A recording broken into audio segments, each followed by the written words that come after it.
अस्सलामु अलैकुम वरहमतुल्लाहि वबरकातुहू। मोहतरम नाजरीन, आप तमाम नाजरीन व सामाईन का कासमी जी के पर इस्तकबाल है।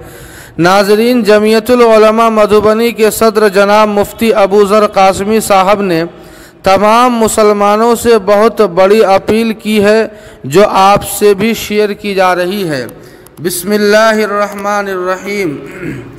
पूरा मुल्क बीमारी की चपेट में है, हर जानिब से मौत की मुसलसल खबरें आ रही हैं।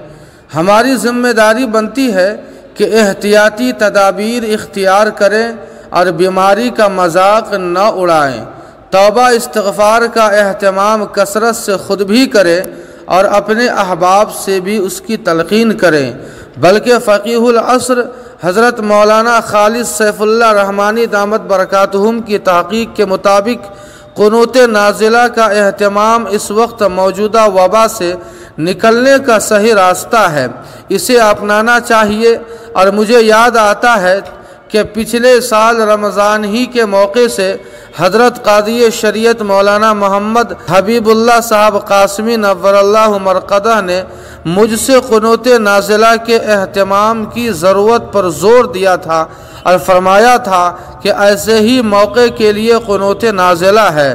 उलमा और आइम्माए मसाजिद को नमाज फ़ज्र में क़ुनूत नाज़िला बिला ताख़ीर शुरू कर देना चाहिए।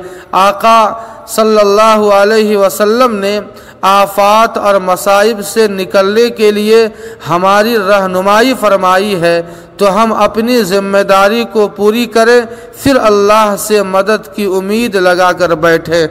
नाज़रीन, इस खबर के ताल्लुक़ से आपकी क्या राय है, कमेंट करके हमें ज़रूर बताएं।